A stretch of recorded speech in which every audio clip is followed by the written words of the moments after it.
Profil Safira Maharani Farsha alias Safira, anak Kang Mus di sinetron Preman Pensiun 7. Berikut ini biodata Safira Maharani Farsha atau Safira. Sosok Safira sebenarnya sudah muncul sejak sinetron Preman Pensiun sequel sebelumnya, khususnya pada sequel 6. Saat itu Safira dikisahkan kembali tinggal bersama Kang Mus yang mengurus bisnis kecimpring di Bandung, Jawa Barat. Sejak itu banyak yang penasaran pada sosok Safira. Lantas, siapa sosok asli Safira sebenarnya? Safira Maharani Farsha sebagai Safira. Safira Maharani Farsha lahir di Bandar Lampung pada 13 Juli 2001.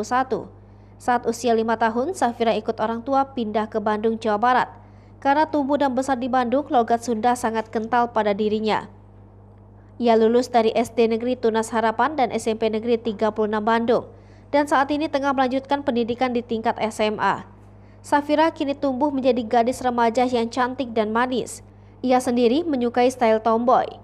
Hal ini terlihat dari beberapa foto yang ia unggah di akun Instagram pribadinya @safiramyu. Safira lebih banyak mengunggah foto dengan kaos simpel yang dipadukan dengan jaket dan sneakers. Ia juga terlihat mengunggah video saat dirinya bermain basket. Dirinya juga aktif mengikuti ekskul basket di sekolah. Kemudian dia pindah ekskul teater. Safira mengaku jika dirinya suka dengan akting dan iseng mengikuti agensi 022 manajemen. Kemudian ia ditawari untuk ikut casting Preman Pensiun. Ternyata ia lolos dan berhasil memerankan tokoh Neng. Safira pertama kali muncul di episode 3 Preman Pensiun season 1. Saat itu ia memerankan Neng yang masih duduk di bangku SMP. Neng merupakan anak Kang Mus dan CSI. Neng merupakan anak satu-satunya sehingga sangat diperhatikan oleh Kang Mus. Namun di satu sisi, Neng sering kontra dengan sang ibu Ceis.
Hai pemirsa Sri Popo TV, jangan lupa komen, like, dan subscribe, serta tonton terus berita-berita terupdate lainnya ya.